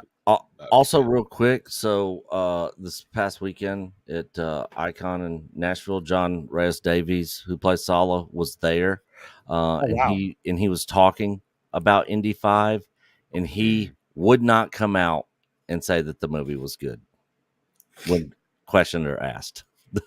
Oh dear, Jesus! He's like, I got paid, kid. What do you want from me? Yeah, yeah, I love that. That's great. Yeah. That's brilliant. That is so good. So yeah, I mean, like, if this is the end of that movie, people are just going to walk out of there going, fucking hell. Yep. And then they're going to go immediately to their computer and make reviews and tell everybody. Indiana Jones died with The Last Crusade. Because that is a 2 hours and 34-minute film. And if they end on that note, people are going to be pissed. Yeah. Because it's a long movie to end on a really shit note. It's going to be great for my Friday video, though. Yeah, no, but you're right, Nate. It basically wraps around itself like nothing happened. I really hate movies like that. Because even at least Back to the Future was the next morning or whatever, right? But Disney does this. Well, that's different as well. Like, but that's fun along the whole ride as well. Like, this is, and nothing fundamentally was different about the characterization of individuals in the movie. I mean, you're fundamentally changing the character here, aren't you? Do you know what I mean? So even though look, I'm not surprised. Disney does this with everything now. They're incapable of advancing the story. They're incapable of doing anything new. And it doesn't matter if it's a Disney Plus show, a Disney Minus show, which is what most of them are, or any of these other things in between. Mando did nothing. There was no advancement of the plot at all. It was a complete waste of time. Same thing. Boba Fett was a giant circle jerk of wasted time. You know, and all it does is it gives you like interim content in between films, and their films are doing the same thing now where they don't advance anything at all. This is a constant problem with Disney. Bad times. Bad times. I can't wait to watch it bomb. Yeah. Cannot wait.